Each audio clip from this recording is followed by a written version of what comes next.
Hi and welcome to a new episode of your weekly medical TV show on الكرمة TV, White Coat. Today we'll continue talking about the 21st century epidemic, which is diabetes mellitus. Diabetes mellitus is a chronic lifelong condition that affects your body ability to use the energy and the glucose found in food.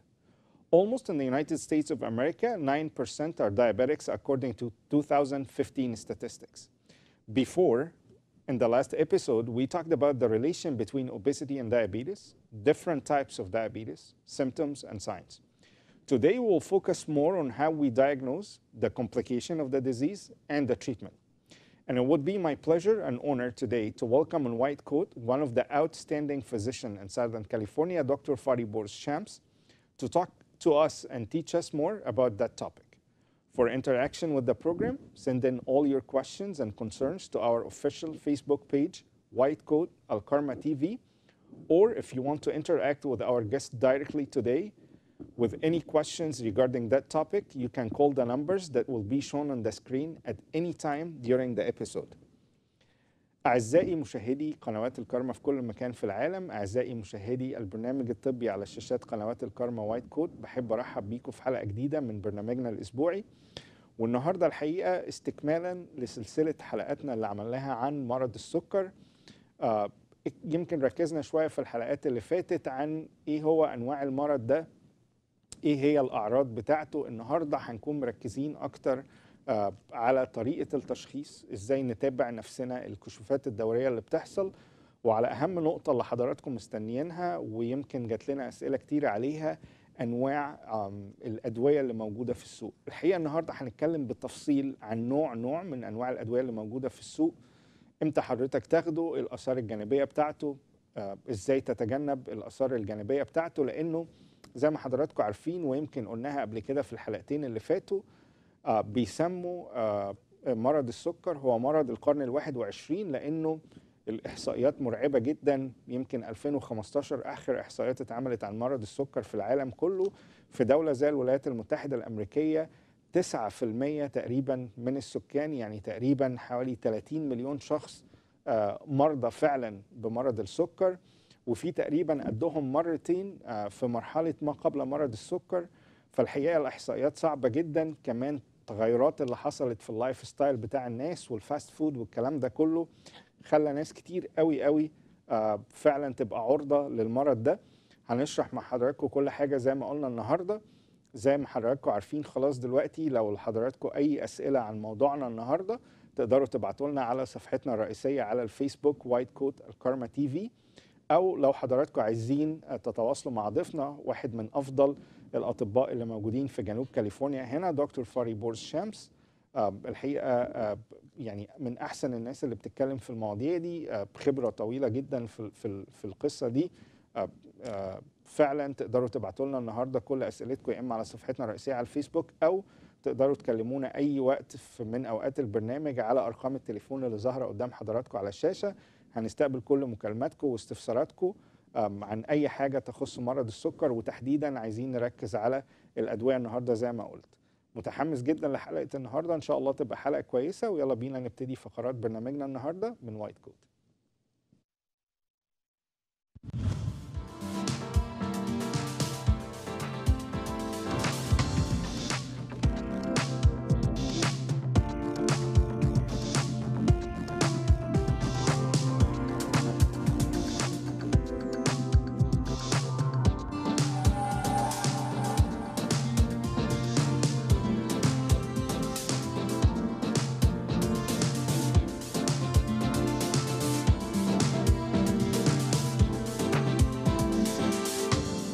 Are you tired of being overweight?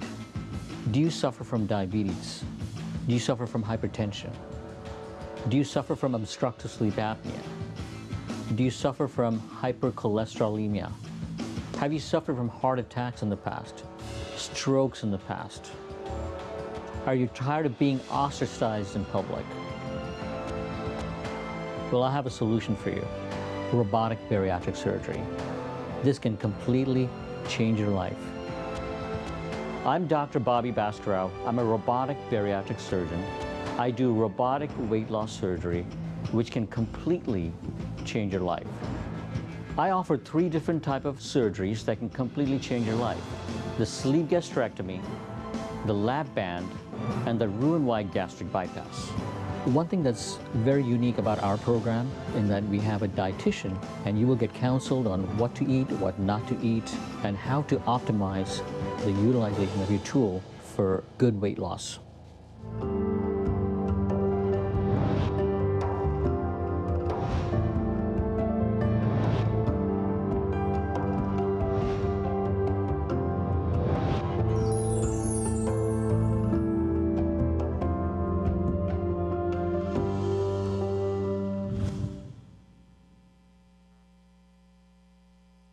Hello, my name is Dr. Fariborz Shams. I was originally born and raised in Tehran, Iran. I moved to the United States in 1976 and actually moved to Anaheim. I started my high school here in Anaheim, Lower High School, and graduated from high school, moved on and went to University of California, Irvine. I'm coming from a background of physician from generation and generation going back about at least 200 years. I have had every family member from the kings of Iran until me being a physician. So being a doctor have always been in my blood. And I have always looked up to my uncle, who was a great orthopedic surgeon back in Iran, and moved to Anaheim too. I finished up my undergraduate at UCI and basically moved on to Kansas City, Missouri. And I did my osteopathic medical education and graduated with the Doctor of Osteopathy from Kansas City, and that's when I moved to Detroit, Michigan to do my residency. I did 3 years of internal medicine residency, and that's where I met my beautiful wife, Salma, who was actually, I was the chief resident at that time, and she was starting her residency program. After I finished my chief residency at Michigan, I became board certified and moved back to where I started in Anaheim. And the hospital that I'm working with is West Anaheim. And interesting, this is the hospital that when I was going to high school, I used to work as a phlebotomist. Now I came back as a physician. I've been working here since 1995 in the hospital. Have been through a lot of different roles. With the latest one, I'm chief of staff at the hospital. And my wife actually came and joined me in internal medicine. She's an internist also. Now we have this practice in Anaheim. And my goal have always been to take care of the patient. And one of the requirements that I talk to my patient about is I consider them as my own family, and I want them to feel like they are part of me. We have a very good relationship with each and every one of my patients. I've been taking care of them ever since they were kids. Now for 25 years, they're adult, and it's always been a joy. And that's a reward that I get. Other things that I have been doing here, about 4 years ago, I started internal medicine residency program at West Anaheim. Ever since I came to Anaheim, I really wanted to give back to the community, to help people. These doctors taught me, and I thought this is my responsibility now to teach them. So I have started a residency program, internal medicine 3-year residency program, and I have already have 2 graduate class. We're going into the 3rd year resident, and I'm happy to say they're outstanding. They have gotten fellowship position. They have started other practices throughout the country, and we're becoming top-notch, one of the best internal residence program. I have been always there, and I'm looking forward to be here again and taking care of all my family members in Anaheim. A few weeks ago, I was contacted from White Coat TV, and to be talking and maybe reaching out to more patients, trying to help as much as I can. And I was very receptive. This is in line with what I do believe in, to giving back to community, to giving back to the people and helping people out. And I really like the idea, and I'm very enthused to do that. See you on White Coat on Alkarma TV.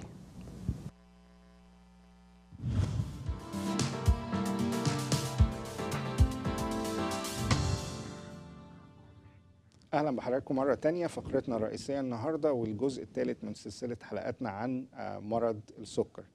It's my pleasure and honor to welcome for the first time on White Coat Dr. Fariborz Shams. Welcome, Dr. Shams. Thank you. Thank you for inviting me. Thank you for being with us today. It's a pleasure and honor to have you, one of the outstanding physicians in Southern California. So thank you for your help today. Thank being you. on the program. Appreciate it. Before we start, it's better to start always with the definition to let people understand more about what we're talking about. So when we talk about diabetes, what is diabetes and why they call it the 21st century epidemic? Well, diabetes have broad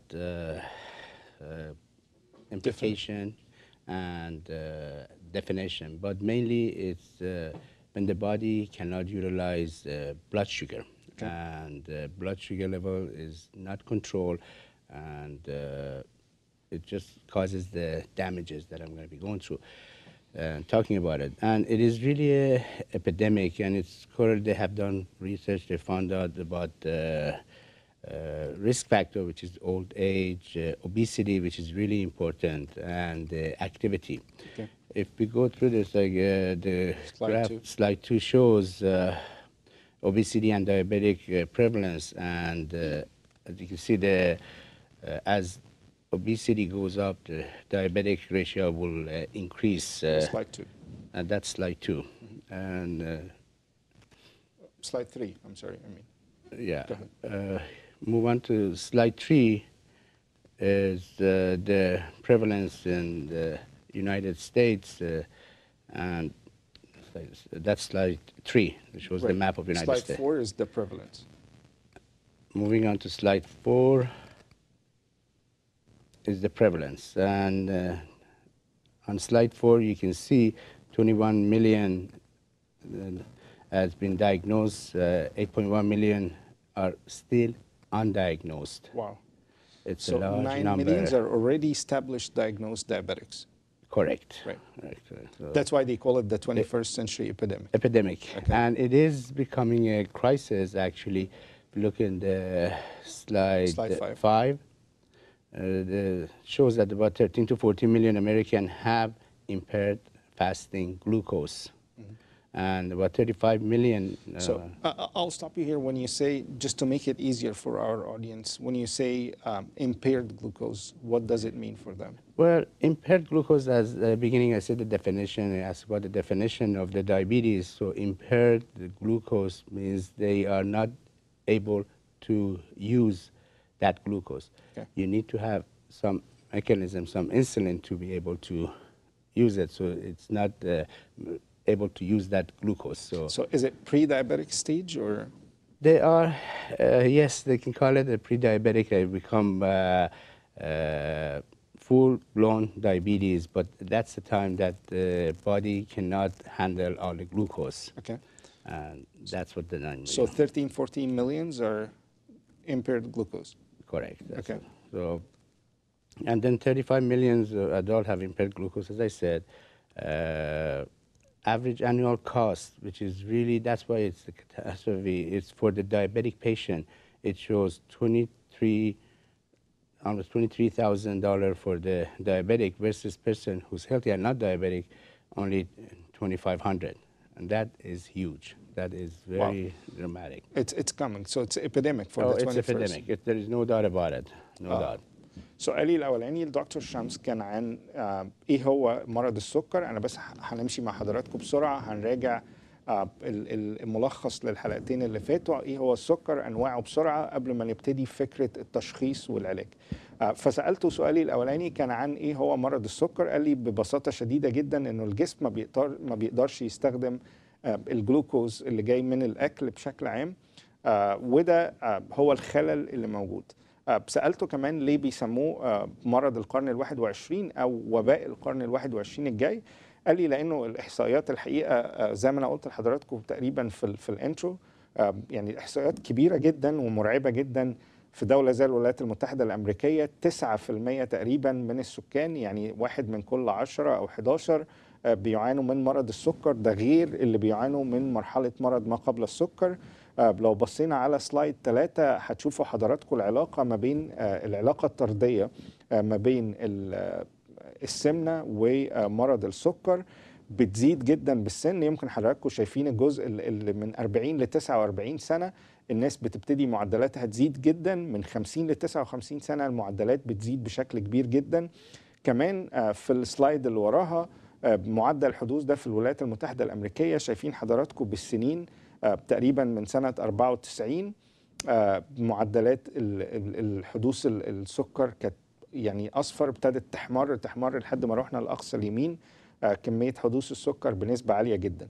الحقيقة السلايد اللي وراها هتوري حضراتكم كمية الأرقام اللي احنا بنمر بيها. 21 مليون شخص في دولة زي الولايات المتحدة مشخصين اوريدي بمرض السكر بمعدل تقريبا 9%، والناس اللي بتعاني من مرحلة ما قبل السكر 86 مليون. وده يورينا قد ايه الوضع يعني هيبقى صعب جدا في الفترات الجاية، وخصوصا مع تغيير الحياة والناس ابتدت تتجه للأكلات السريعة وكل الكلام ده.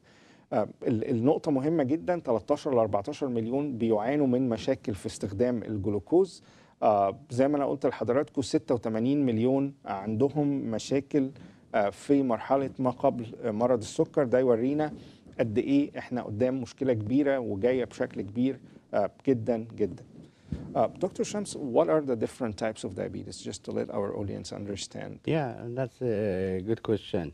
If we go on to slide 8. Slide 6, 8. Okay, slide 8. There is 3 different kinds. What I call there is diabetic type 1, and that's formerly what used to say it's insulin-dependent diabetic, whereas way back there it used to be called juvenile diabetes. They don't use it anymore. That's type 1. Okay. Then there is type 2 diabetic, which is used to be called non-insulin dependent diabetic mellitus, or back then was adult onset diabetes. It's not used. Lastly, we have gestational diabetes. With gestational diabetes is when you're pregnant and you become basically blood sugar intolerance again, as I said. Okay. And you have, there is a gray zone that we call pre-diabetic, and that's the zone that you're not really there yet. That's the most important because you can help yourself at that point, and that's when you need to really be careful and take care of yourself. So don't move into the diabetic era. And that's basically impaired glucose homeostasis of the body. If we can go over those like different types of diabetes and show people like where is the problem, where is the error on those types. So let's start with type 1 diabetes. Let's go ahead. Yeah, that's type 1 diabetic is slide 8 will show that. That's when the body does not produce enough insulin, does not have insulin to support the sugar, glucose. Okay. We have the picture here. So the factory is closed. The factory basically closed. Okay. And the picture you can see, the picture of that's where the insulin comes from. There is a stomach, and right behind the stomach is where pancreas is there, and that's the factory. And factory doesn't produce that insulin. Okay.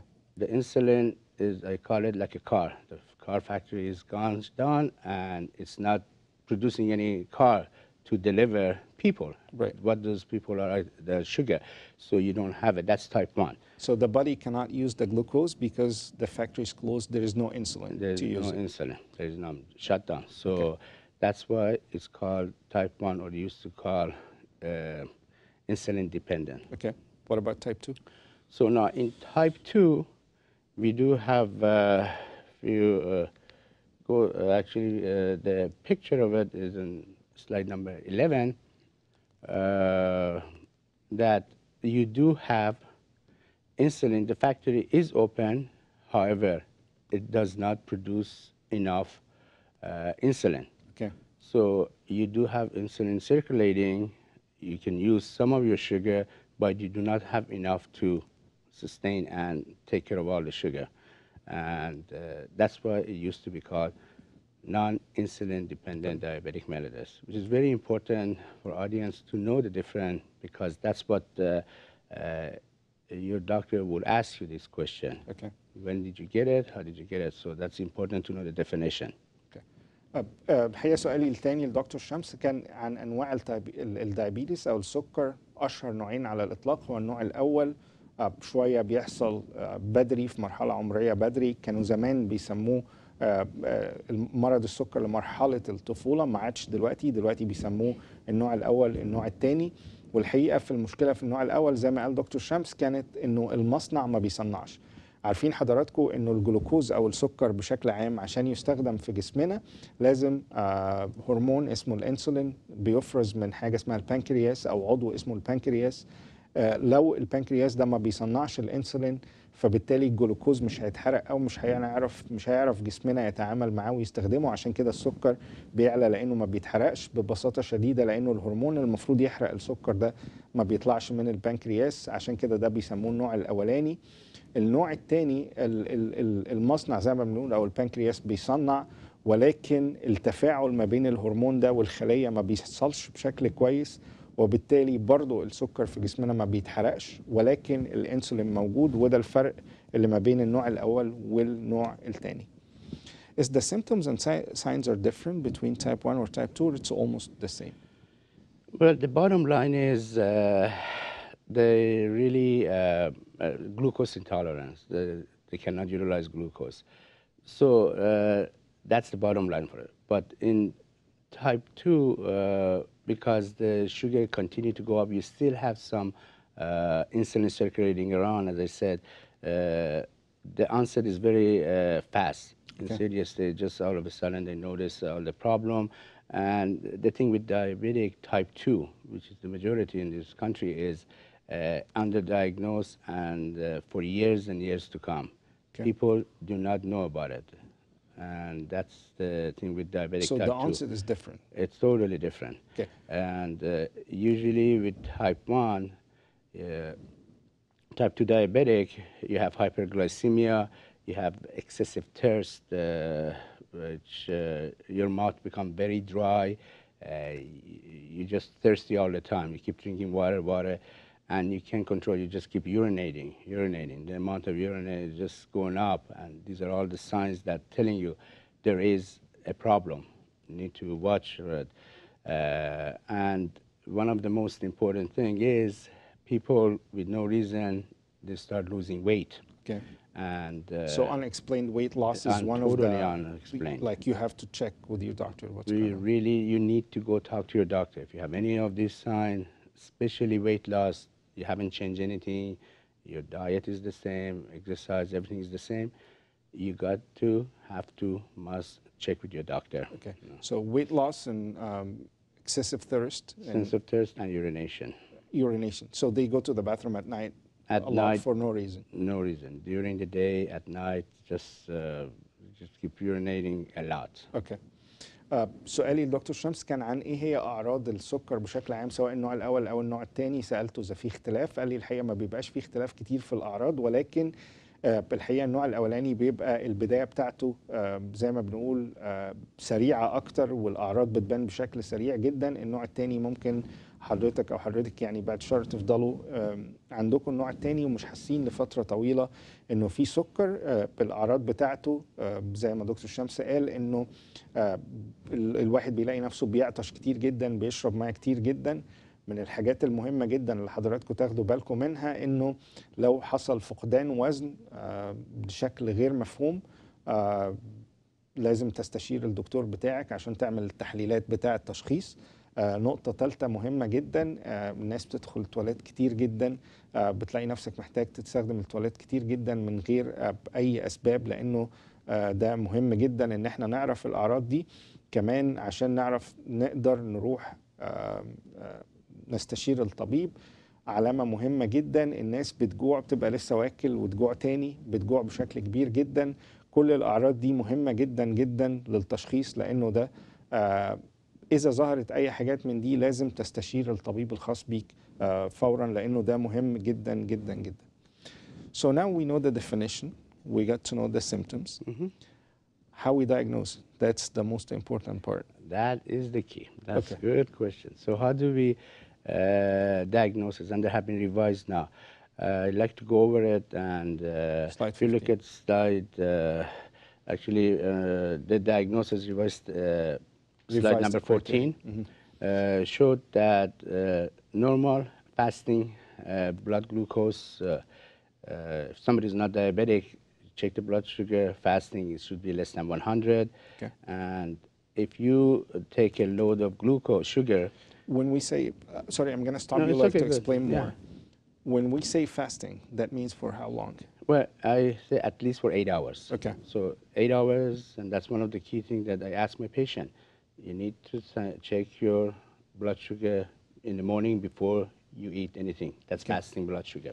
Because people think sometimes when they fast longer, they will get better results. So they fast for like 10, 12 hours. Absolutely. So 8 hours is average. Yeah, absolutely. That's not true. So we're going to go, I'm going to make comments on that. But fasting is when you wake up in the morning before you have your breakfast, you haven't eaten anything, you check your blood sugar. And as slide 14 shows, it's fasting is supposed to be less than 100. Okay. Now, when you eat food, or any load of sugar, 2 hours, the pancreas should be able to take care of that and should be bringing the blood sugar down to less than 140. Okay. That's a normal person without diabetes. No matter what I ate. No matter what they eat. Okay. Yeah, it's the thing with pancreas can monitor the amount of blood sugar you have and accordingly secrete that insulin. Okay. Now, the area that I said before, diabetic patients, and again on slide 14, it shows that fasting blood sugar is between 100 to 126. Okay. They're not really normal, but yet they're not diabetic either. So that's the gray zone you were talking about? That's the gray zone I was talking about. That's a pre-diabetic area.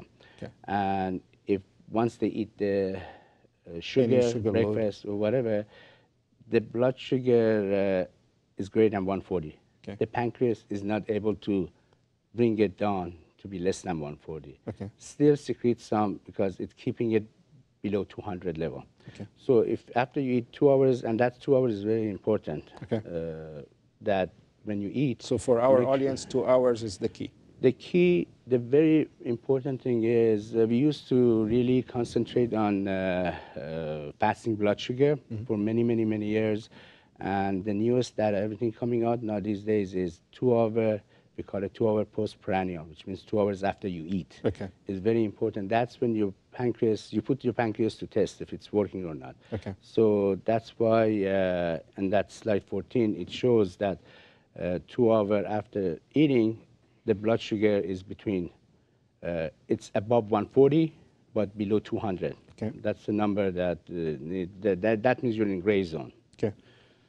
Now, there is full-blown diabetic. What does that mean? That means you're fasting when you wake up in the morning. Again, you haven't eaten anything before breakfast. Your blood sugar is above 126. And basically right now, American Diabetic Association, if two fasting blood sugar above 126, you're officially diagnosed. You're diabetic. Okay. That's it.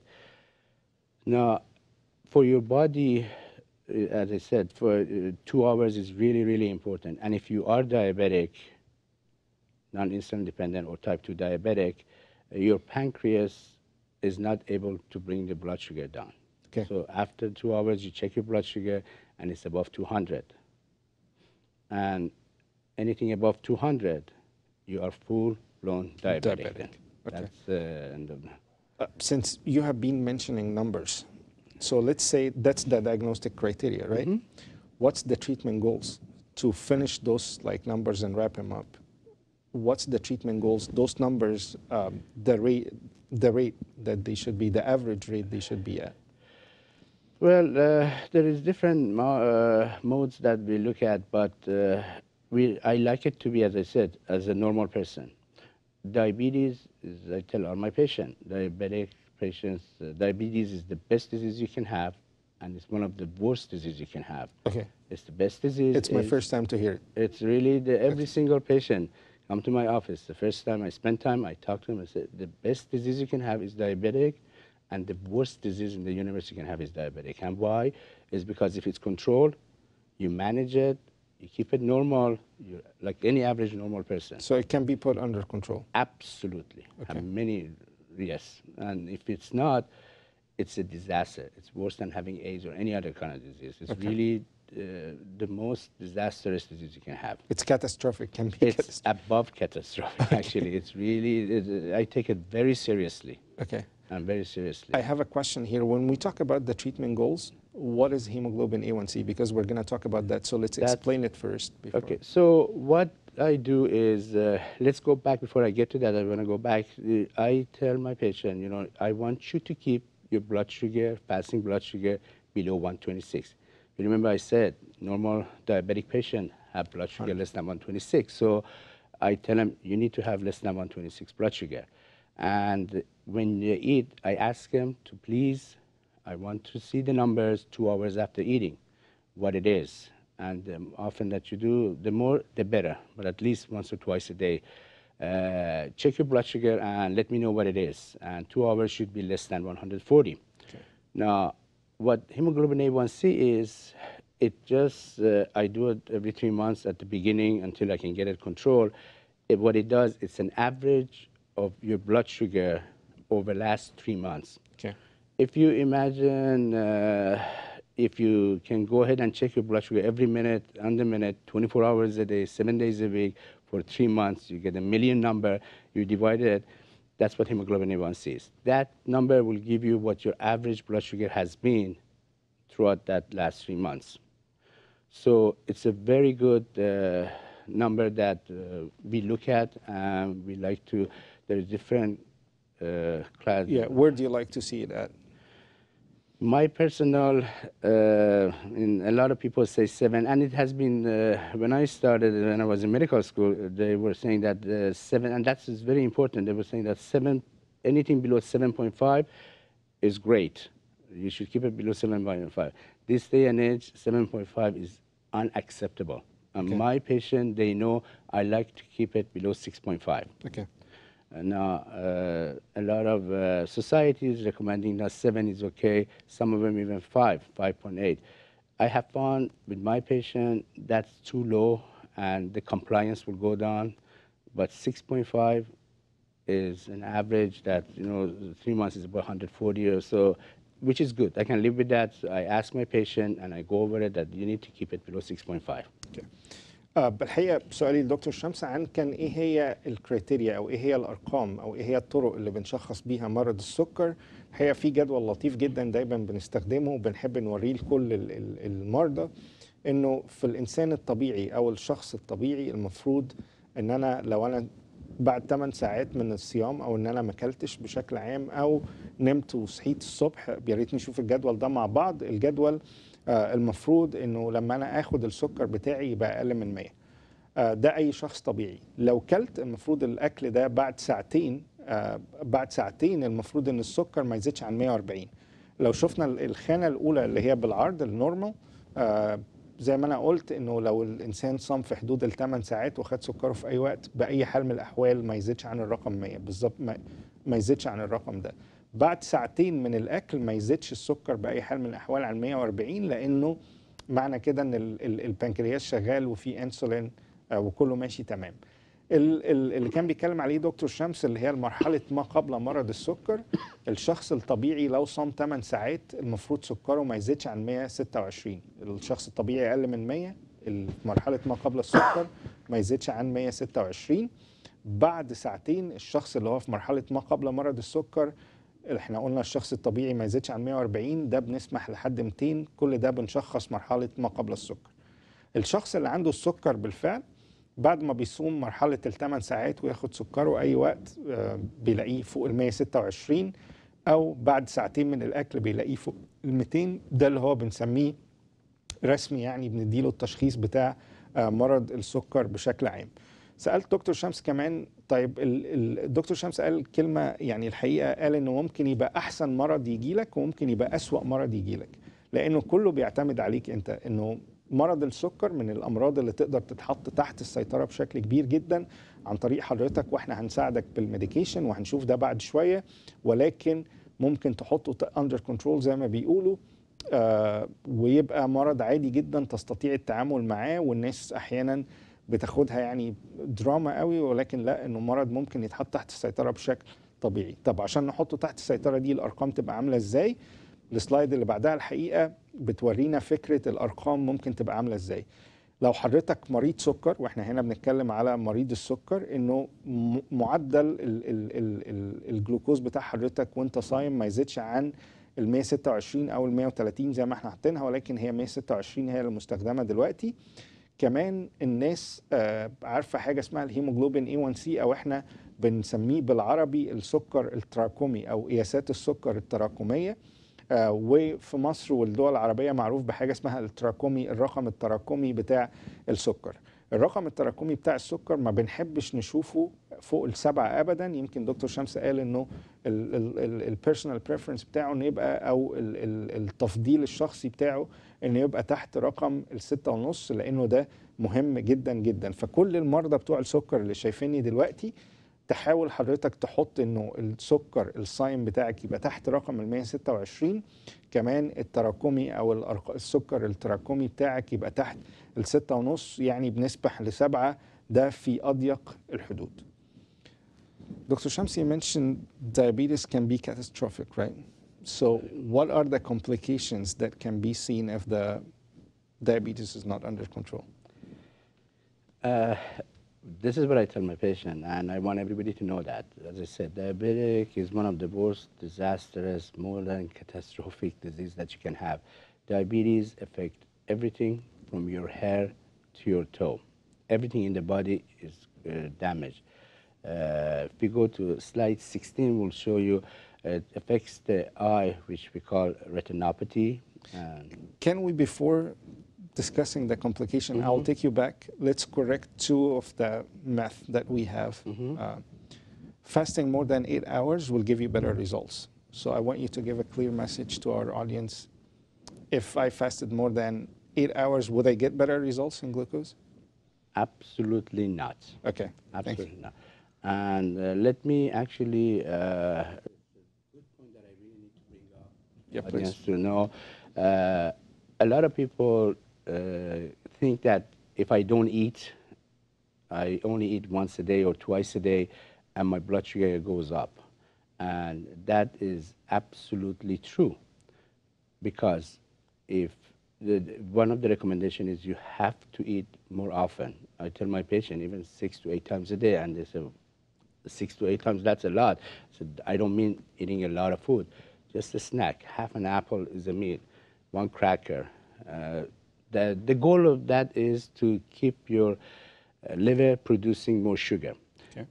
The brain uses sugar and could only utilize sugar. So if your sugar goes down, the brain sends a signal to the liver that I need you to start producing more sugar. So actually your blood sugar will go up. So if you start fasting and fasting more and more and you eat less and less, invariably your blood sugar will go up. So it's totally the opposite what people think. Absolutely the opposite. You need to eat small, very small, however, more often. Okay. More often. So don't go fasting and just eat once a day or twice a day thinking, you know what, I'm going to control my blood sugar. Actually, you're harming your body. It's like you're dehydrating yourself. You're decreasing the liquid, so the sugar concentration goes up. It's like a cup of water. Absolutely, yes. واحدة من الحاجات اللي دكتور شمس قالها وعايزين نركز فيها جدا، وكل مرضى السكر يا ريت لو سمحتوا تسمعوا النقطة دي، لأنه نقطة مهمة جدا. ناس كتير بتتخيل إن أنا عشان يبقى عندي يعني قرايات كويسة وأحسن أصوم فترة أطول. الحقيقة ده العكس تماما. بعد 8 ساعات خد السكر الصايم بتاع حضرتك أو حضرتك، لأنه لو صمت الفترة أطول السكر هيعلى مش هيوطى. نقطة تانية قالها دكتور شمس مهمة جدا. مرضى السكر بيتخيلوا إن أنا لما ما أكلش وما أحطش يعني اكل في جسمي او سكريات، السكر بتاعي هينزل وكل حاجه تتحسن. الحقيقه انه العكس.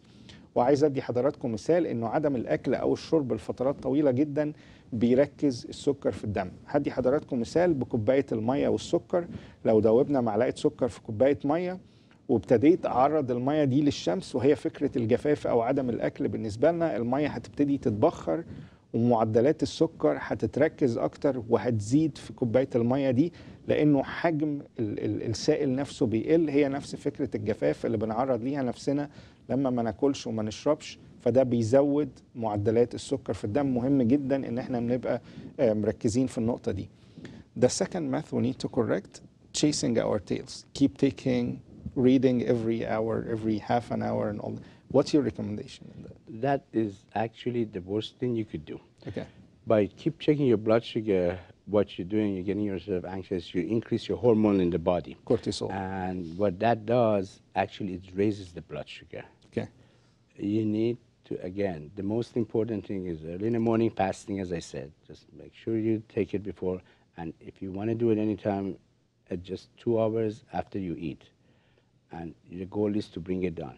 By doing it every hour, it's not going to do anything except giving you a lot of hole in the finger, pain, and actually going to be adverse. So don't do it. Stop chasing your tail. Please don't do that. Okay. الحقيقة النقطة التانية برضو اللي عايزين نصححها لمرضى السكر، فكرة الناس اللي بتحب تستخدم الجهاز وتقعد تقيس السكر بتاعها كل نص ساعة، قال كده يعني بتطمن على صحتها والدنيا بتمشي تمام. الحقيقة انه ده شيء سيء جدا جدا جدا، لانه احنا جاي لنا سؤال انه واحد هنا بيقيس السكر بتاعه ماشي على كل حاجة صح، بيقيس السكر بتاعه 8 مرات في اليوم. أستاذ أسعد، الحقيقة الكلام ده زي ما قال دكتور شمس من أسوأ الحاجات اللي بتحصل، لأنه أنت بتحط نفسك في حالة قلق مستمر. ده بيرفع هرمون معين في جسمك، وبالتالي بيزود معدلات السكر، لأنه كأنك بتزود معدلات الكورتيزول في جسمك، بترفعه وبتزود معدلات السكر. فده شيء سيء جدا. وزي ما دكتور شمس قال، يعني فكرة إن أنا أقيس واخد قرايات الجلوكوز بتاعي كل نص ساعة دي شيء سيء جدا جدا جدا. So how many times a day they should check their blood sugar? What I tell my patient is, you need to check your blood sugar at least one fasting, and at least One 2 times 2 hours after you eat. Okay. Now, if you do it 2-3 times a day, I'm happy. But I do understand nobody likes to keep poking themselves. It's painful, and that's understandable. And I put myself in patients' shoes. But I ask him, please do at least twice a day, fasting and 2 hours after eating, then we can arrange. And by looking at hemoglobin A1C, as I said before, it's very helpful. زي ما قال دكتور شمس، مرة مرتين في اليوم بالكتير، مرة صايم ومرة ساعتين بعد الأكل كفاية جدا. ما نقعدش نشكشك نفسنا ونقيس سكرنا، حاجتين ما نعملهمش. ما نصومش فترات طويلة عشان ما نحصلش على قرايات أفضل، لأنه ده كتير جدا من الناس بتعمله. الحاجة التانية ان احنا ناكل قد ما نقدر بشكل منتظم ومعتدل، وما نمنعش نفسنا على الاكل، وما نقيس سكرنا كل ساعه.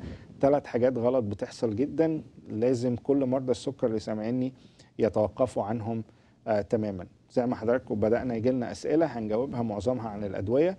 بفكر حضراتكم تاني صفحتنا الرئيسيه على الفيسبوك وايت كوت الكرمة تي في، تقدروا حضراتكم تبعتوا لنا الاسئله عليها.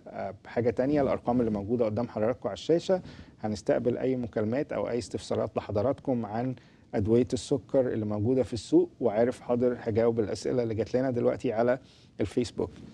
Back to the complication.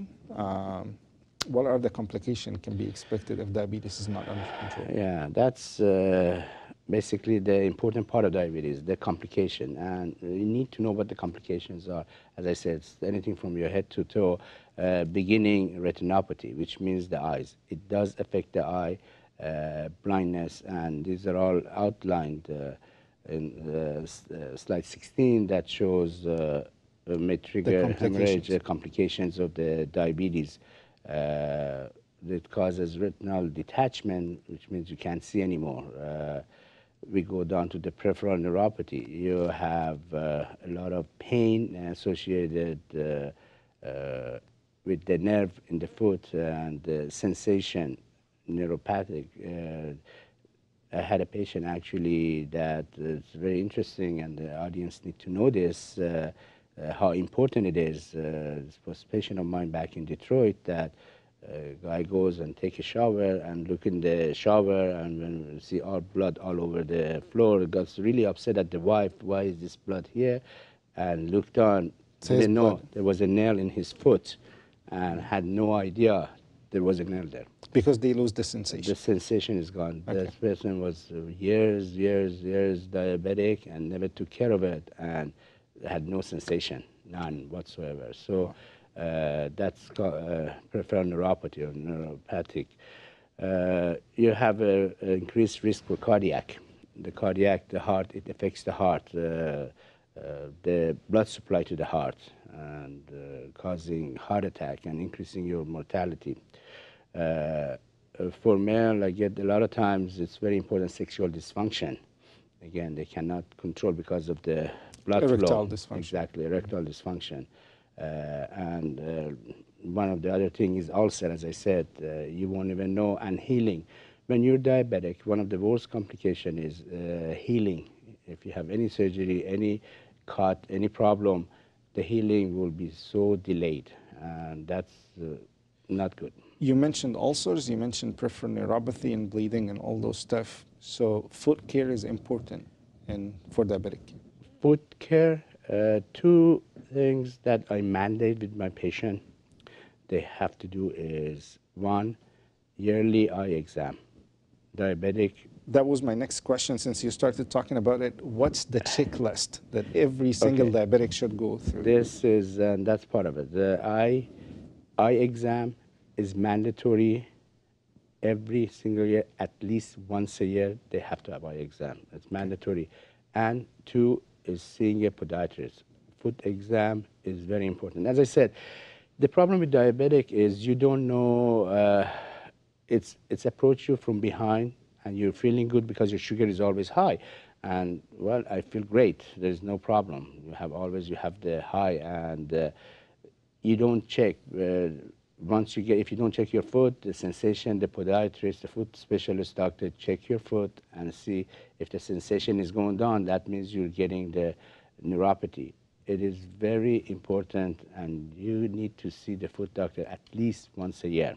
That's one of the things.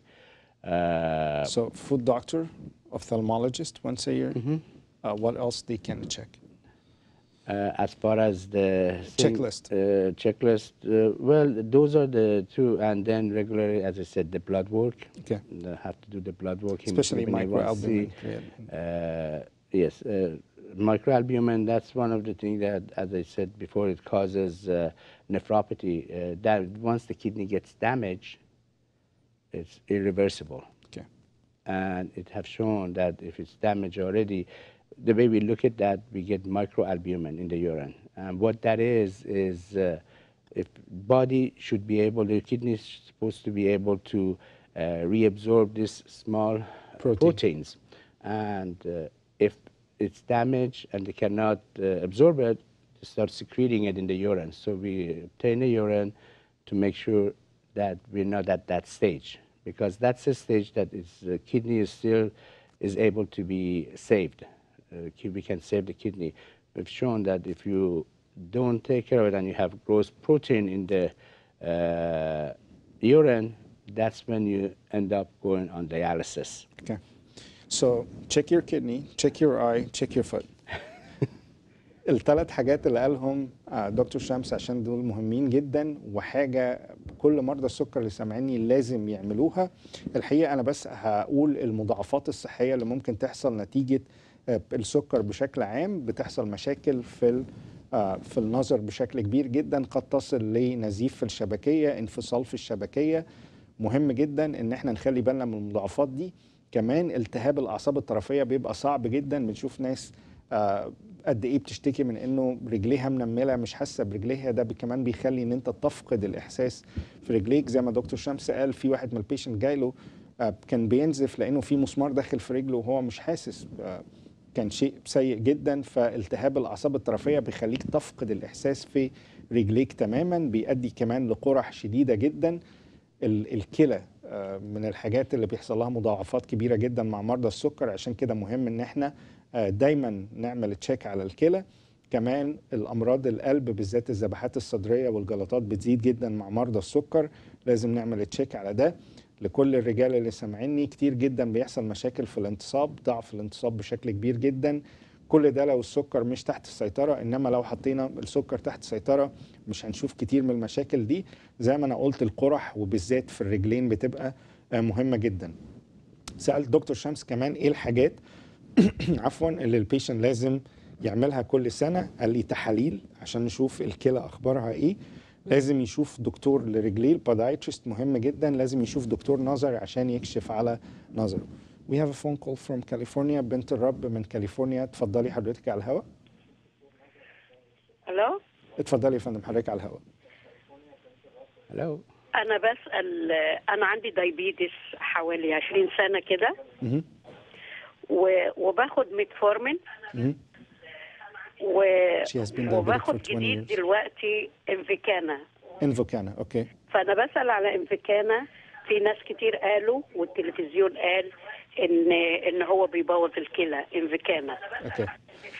فهل ده صحيح بيبوظ الكلى استوب، ولا ليه طريقه في ان انا اخده صح، ولا قبل الاكل بعد الاكل وسط الاكل؟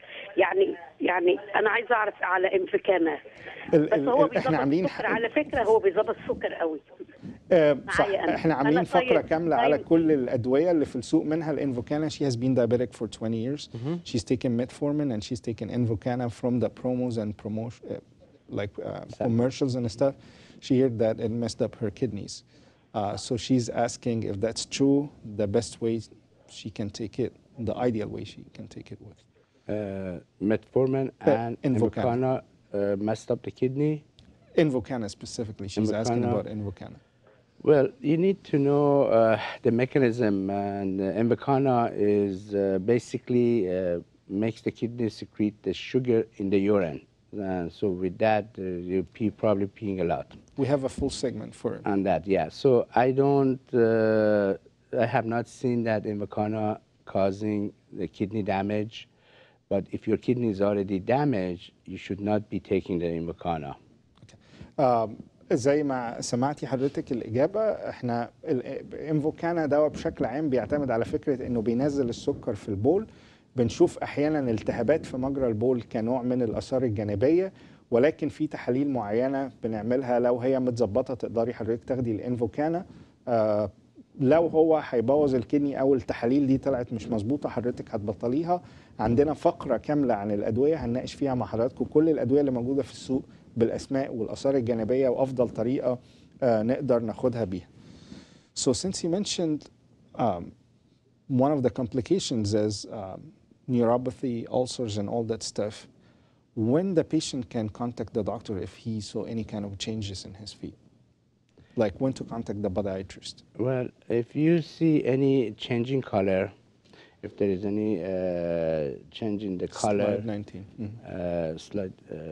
And if you have basically calluses and sensation, you don't feel your foot, you see things growing. If you have ingrown toenail, or you see there is a cut in the feet that is not used to heal really fast, but it's not healing anymore, or it's taking a longer time that does that.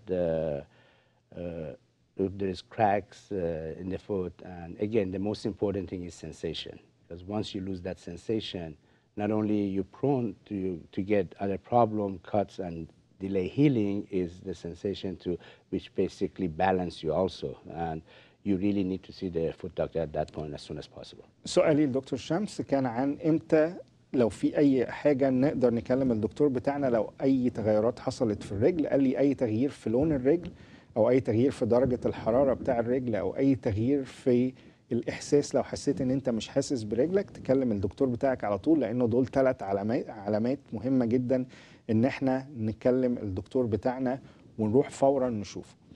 الحقيقه الجزء الاولاني كله قضيناه في المضاعفات الصحيه وتعريف مرض السكر والاعراض والكلام ده كله.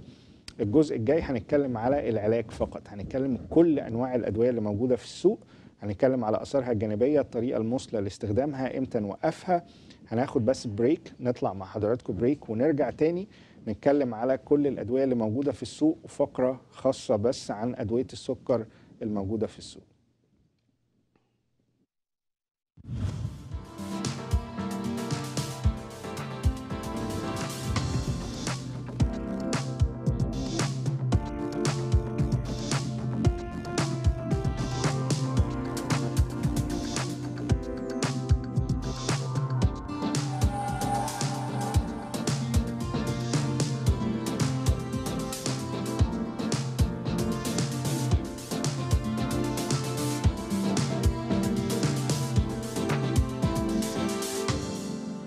Are you tired of being overweight?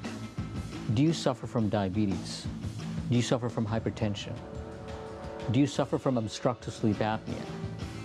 Do you suffer from hypercholesterolemia? Have you suffered from heart attacks in the past? Strokes in the past? Are you tired of being ostracized in public? Well, I have a solution for you. Robotic bariatric surgery. This can completely change your life. I'm Dr. Bobby Bascarow. I'm a robotic bariatric surgeon. I do robotic weight loss surgery, which can completely change your life. I offer 3 different types of surgeries that can completely change your life. The sleeve gastrectomy, the lap band, and the Roux-en-Y gastric bypass. One thing that's very unique about our program in that we have a dietitian, and you will get counseled on what to eat, what not to eat, and how to optimize the utilization of your tool for good weight loss.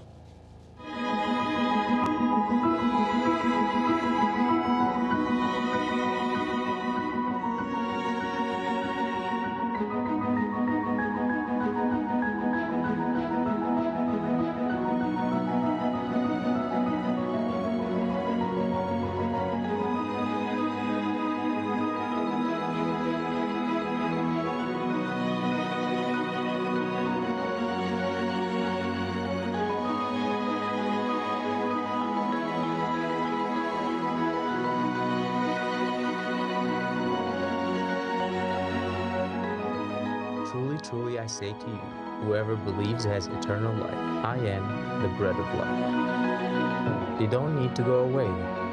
You give them something to eat.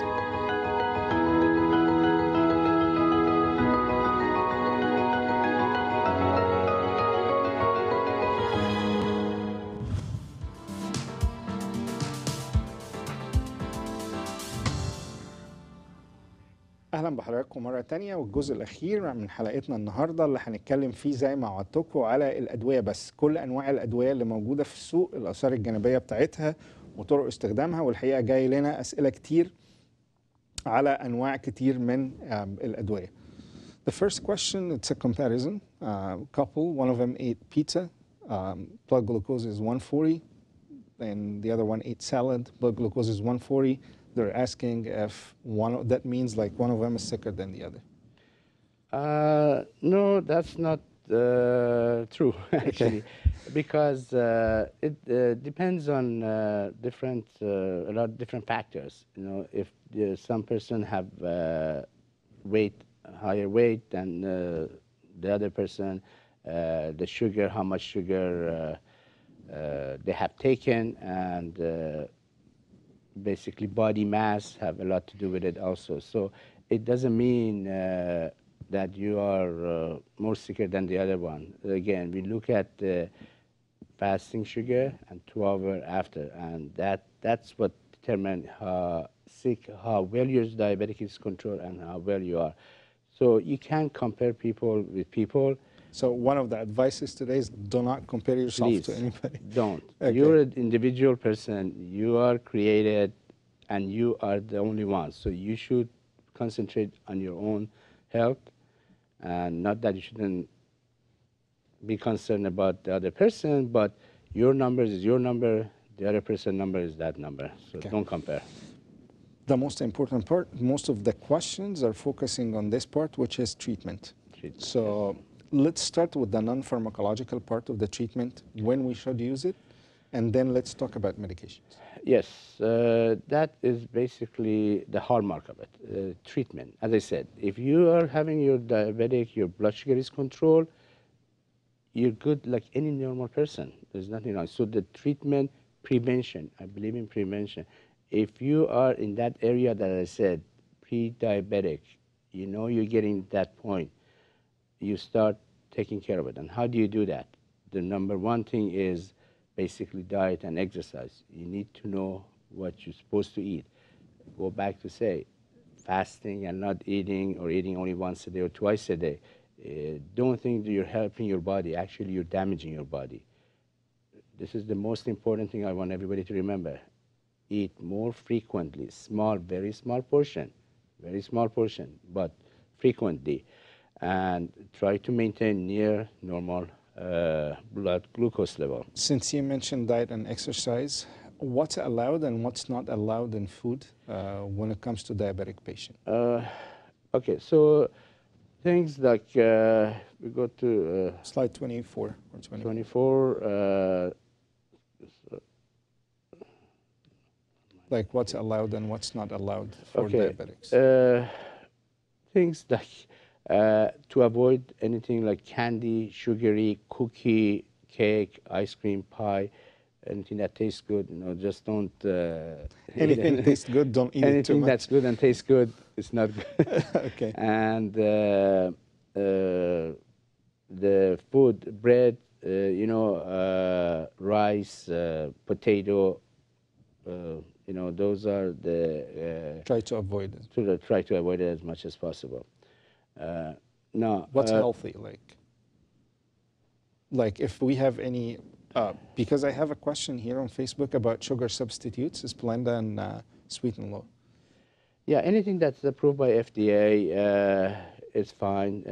Try to avoid taking refined sugar. Sugar substitute is fine. You can take it. If you really have your heart on ice cream, that's fine, but get sugar-free ice cream that, have Splenda or anything else in it. Just basically try to avoid anything that have sugar, refined sugar. Okay. سؤالي لدكتور شمس كان عن ازاي هنبتدي رحلة العلاج. زي ما قلنا لحضراتكم، الرقم واحد هو ان احنا نحافظ على اكلنا، وقدر الامكان نعمل نوع يعني نحاول ان احنا نعمل نوع من التمارين الرياضيه قدر الامكان كل يوم. الحقيقه لما جينا نتكلم على فكره الدايت قلت له ايه الاكلات اللي الناس تحاول تتجنبها قدر الامكان، قال اي حاجه طعمها حلو فيها سكر نحاول نتجنبها، وبالذات كتير جدا الكاندي، الكوكيز، الايس كريم، الكيكس، الفطاير، الصودا عشان ده مهم جدا، العصاير، كل ده مهم ان احنا نتجنبه قدر الامكان. مرضى السكر اللي سامعيني قدر الامكان نتجنب العيش الابيض، ممكن شويه ناكل الرده، العيش اللي هو بالرده الغامقه لانه ده مهم جدا. الرز كمان ناكله باعتدال شديد هو والبطاطس لانه ده مهم جدا جدا جدا. I got a question about fruits. Is there any fruits the diabetic should avoid, or any fruit is good? Well, let me go back before I answer that. I believe in quality of life. Okay. Not quantity of life. And you need to have quality also.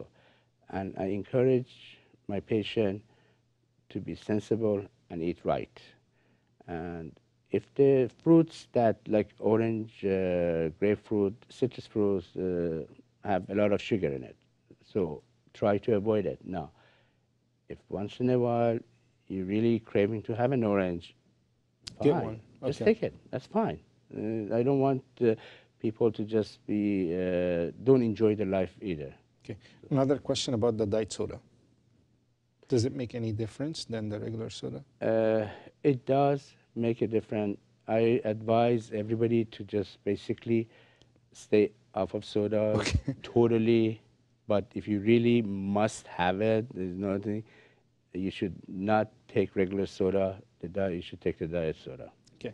السؤالين المهمين جدا اللي في قصة الأكل اللي هي بدايل السكر زي السبلندا زي السويت اند لو، الحاجات دي زي ما دكتور شمس قال إن احنا نقدر نستخدم الحاجات دي كبدايل للسكر المكرر اللي هو السكر الابيض العادي. السؤال اللي جالنا من مدام سناء عن الدايت صودا، الحقيقه زي ما دكتور شمس قال، هو بيفضل انه البيشنتس يبعدوا عن الصودا تماما، وخاصه اللي عندهم مرض السكر، ولكن اذا لازم يعني نقدر ناخد كان every once in a while كده ناخد الصودا. اتكلم كمان عن الفاكهه، قال انه الفاكهه فيها سكريات بشكل عام، ولكن لو كل فتره اكلنا نوع من الفاكهه ده مش هيبقى يعني قصه كبيره قوي. دلوقتي هنتكلم على الادويه، هنتكلم تقريبا على كل الادويه اللي موجوده في السوق اسم باسم، وهنتكلم على الاثار الجانبيه بتاعتها وازاي نقدر نستخدمها. So we talked about the non-pharmacological part. Let's talk medications now, because most of the questions are focusing on medications. So what are the medications available? Let's start with the oral medication first, then we'll go to insulin, because I have a lot of questions about insulin too. Okay. So what are the oral medications in the market and how can we use it? And I will stop you at every single medication and talk about the side effects, the best way to use it. Okay. Let's get to the... So there is, as far as oral medication, the first medication that came out, we call it a class of sulfonylurea. Okay. And that's the medication like glucotrol or Amaral. يا ريت نحط اسماء الميديكيشنز كلها، الاورال ميديكيشنز قدامنا على الشاشه عشان ودكتور شمس بيتكلم نقدر نتكلم على واحد واحد. So the way they work, and I want everybody to know how this medication works, so they know what to do with it, how to use it. So what to expect. What to expect of exactly. Sulfonylurea came out, and that does basically stimulate the pancreas to secrete more sugar. And the recommendation is try to avoid it as much as possible. So it's not really used much. The second class that came out that is very popular, and it's metformin or glucophage. Okay. With glucophage, as I said before, when your blood sugar goes down, your brain sends a signal to the liver, and liver produces the sugar. So what glucophage does, one of the things it does, it slows down that process, so you don't produce more sugar. Okay. I'll stop you here because we have a lot of questions here. A lot of questions. Yes. الحقيقة أول نوع أو أول كلاس من الميديكيشن هنتكلم عليه لكل مرضى السكر، وأول تقريبا أدوية استخدموها لمرض السكر اسمها السلفونيليوريز، وده كل البيشنت اللي على حاجة اسمها جليبرايد أو جليبوزايد، هي دي السلفونيليوريا. For glyburide and glipizide, what are the side effects expected? That's actually one of the reasons that the Diabetic Association now is recommending to not use that drug and change the medication is because of low blood sugar.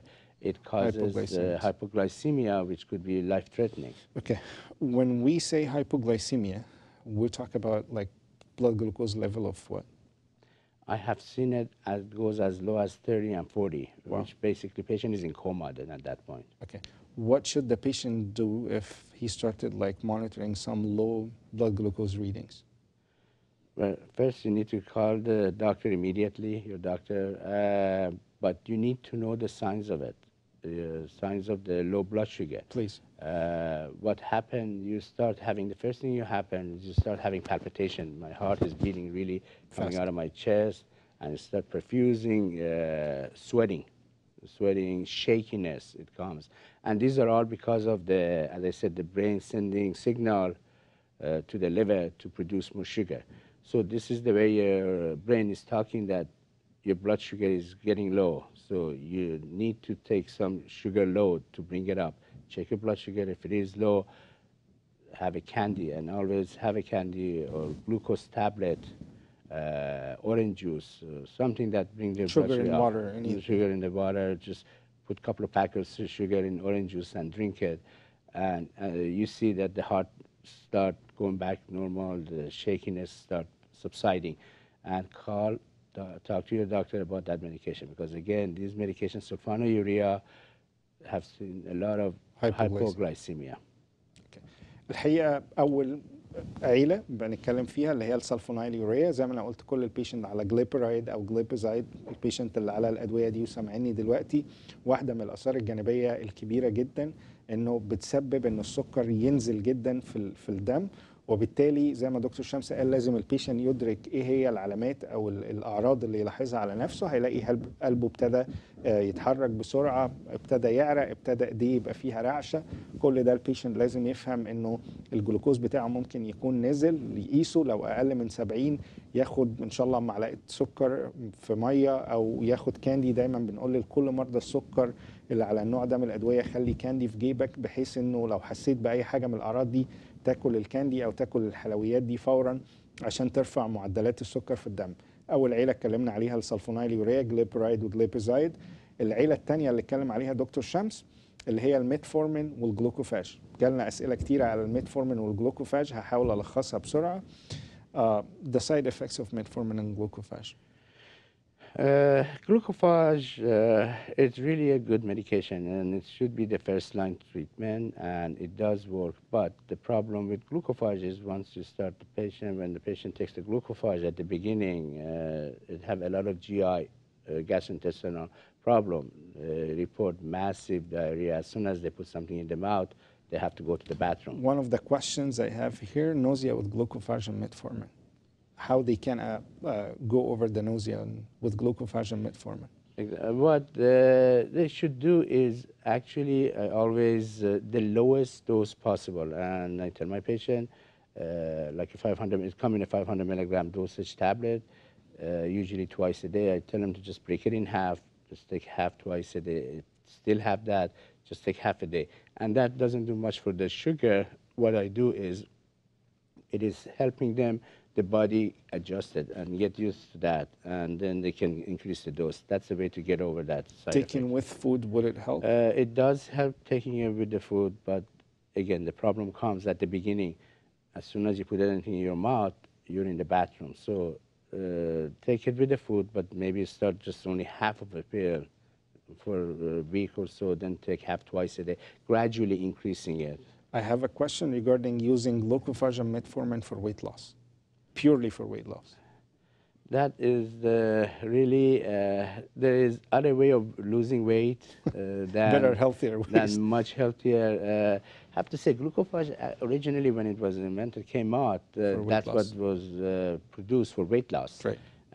But because of all its side effects and problem with the liver, acidosis and stuff, they find out it actually helped diabetic patient, and diabetic people got more benefit out of it than just for weight loss, pure weight loss. I would not recommend, and I actually advise absolutely that's the wrong thing you can do to your body, to take the metformin for weight loss. Okay.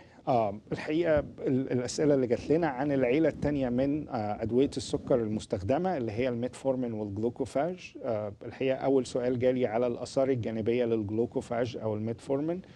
زي ما دكتور شمس قال الآثار الجانبية بتاعتها إنه بيحصل شوية مشاكل في الجهاز الهضمي. ناس كتير بتحس بنوزيا شديدة جدا أو بالميل للقيء أو غممان نفس. زي ما دكتور شمس قال اقسم الجرعة على 2، خد نص قبل الأكل أو خد نص بعد الأكل أو جرب تاكلها مع الأكل، لأنه ده هيساعد جدا فكرة الميل للقيء أو غممان النفس اللي بيحصل مع الجلوكوفاج.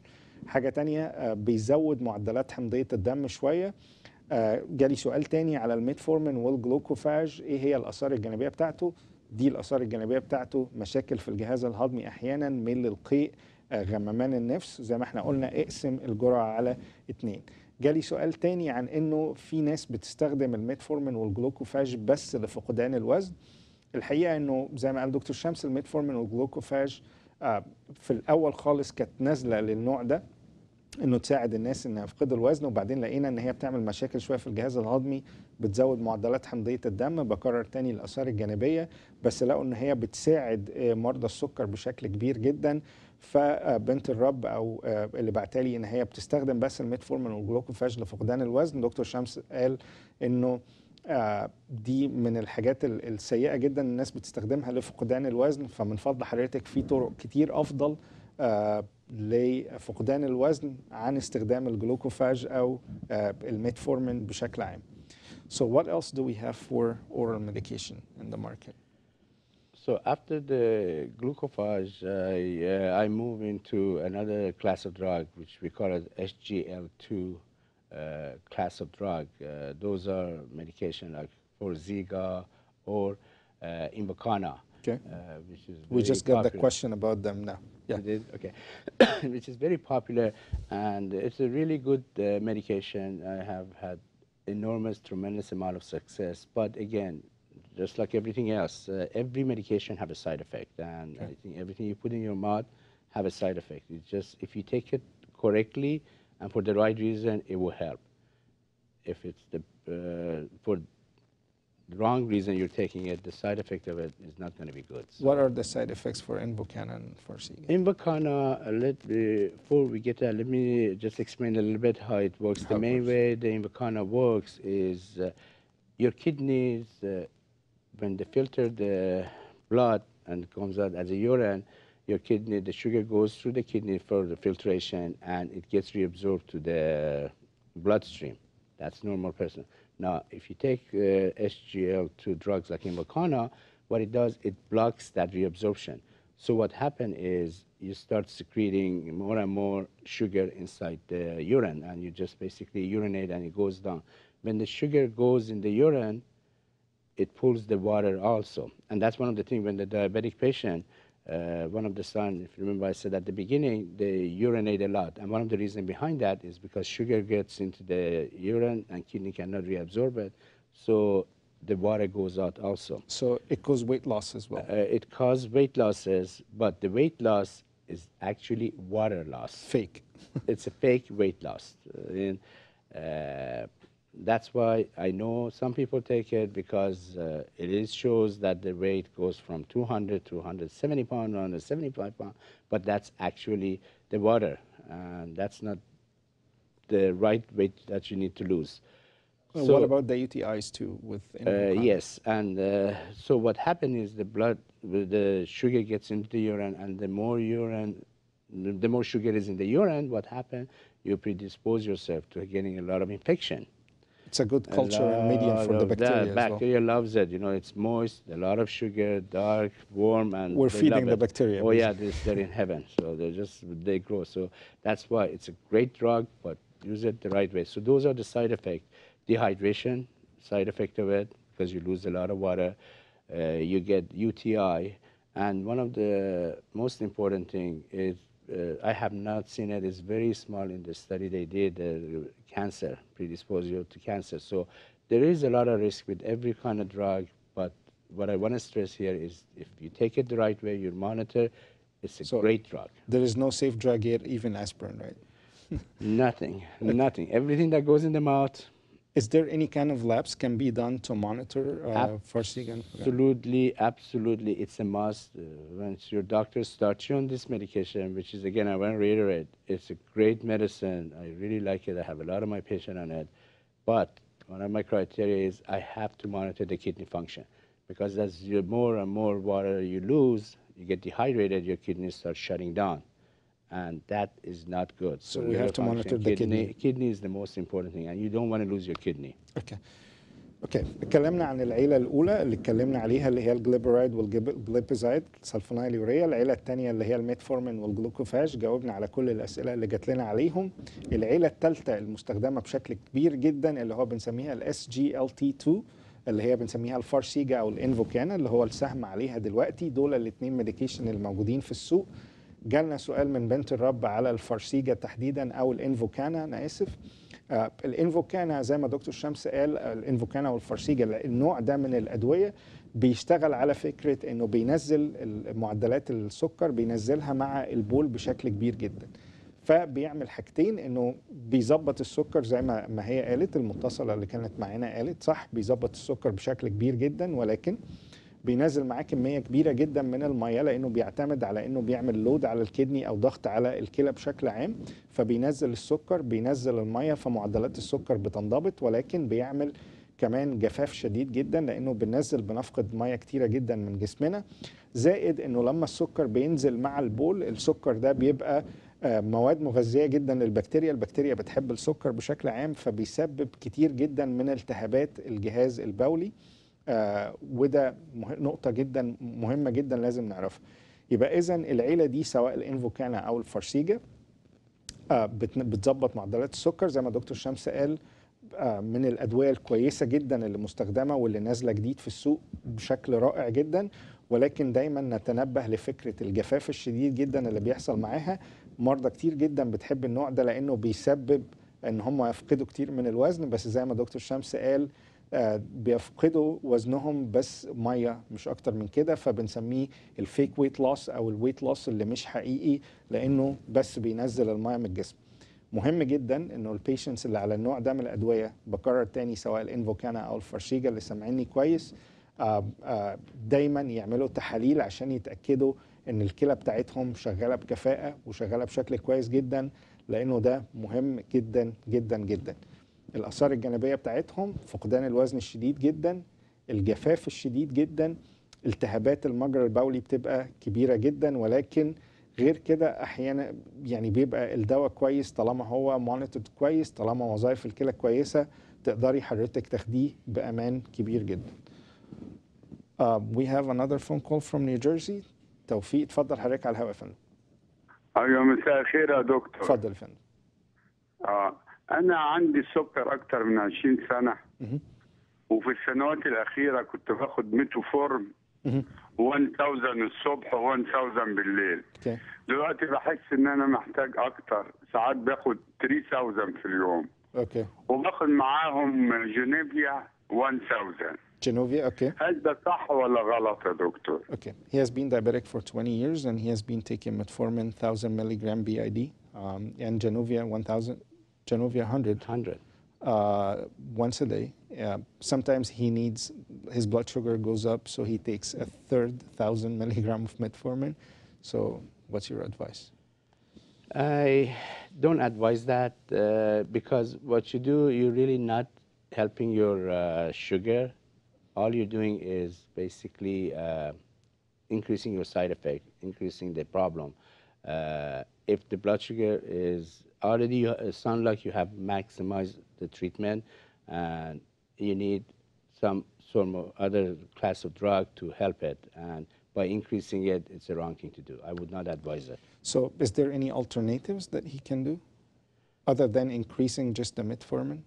Yeah, it should not be. Metformin maximum is 2000 milligram per day, and Genovia is only 100 per day. So you can go above that. You can add another class, like you can add SGL2 class to it, or insulin that we're going to talk about. But if oral medication, we have a lot of options. So we should not increase to go above the recommended dose. استاذ توفيق، لو حضرتك سمعنا زي ما دكتور شمس نصح حضرتك ان حضرتك توصل ان انت تاخد الدوز الثالثه اللي هي 3000، ده شيء غلط جدا ان حضرتك تعمله. الماكسيمم بتاع الميتفورمين والجلوكوفاج في اليوم هو 2000 مللي جرام فقط لا غير، ما تقدرش حضرتك تاخد ازيد من كده.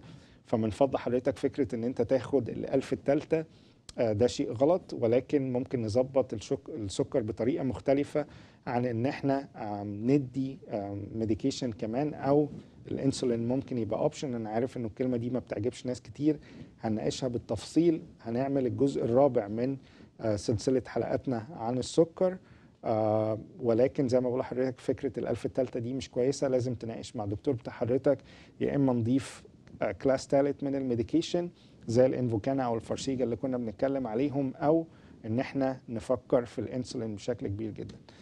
Dr. Shams, at the end, with a promise for another episode to go over all the medications, what's your message for your diabetic patient or our diabetic audience today? To help themselves. You know, you need to start helping yourself to get better. As I said, you can control this. This is a really catastrophic disease, and I wish I had more time to talk about this because it saved lives, and it's very important. It's very important. If you can control, if you increase your activity, if you walk more, if you can go swimming, actually the best kind of activity, bicycle riding, anything that increase your activity, you have helped your sugar going down. Diet, again, I cannot stress more on diet, diet. And by diet, I don't mean losing weight. By diet means eating the right thing to bring the blood sugar down. And have regular checkup. Make sure it is very important.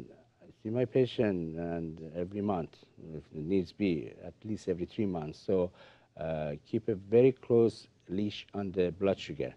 That will save your life. That will say, I have seen every complication of diabetic, every complication, and it is not really good. You don't want to go on dialysis. You don't want to get blind. So just take responsibility and control your blood sugar. And I really, really liked your statement today. It can be the best disease ever or the worst disease ever. That's actually absolutely true, and you can have a normal, perfect, absolute, like you're not a diabetic, if you take charge of it. Thank you so much, Dr. Shams. It was very informative. It was our pleasure and honor to have you, with a promise for another episode to finish the medications. Thank you so much. Absolutely. Thank you. بشكر حضراتكم على حسن الاستماع. ناقشنا جزء من الأدوية مع وعد إن احنا هنعمل حلقة رابعة عشان نكمل كل الأدوية وكل أنواع الإنسولين اللي موجودة في السوق. هنفرد الحلقة دي بس للأدوية.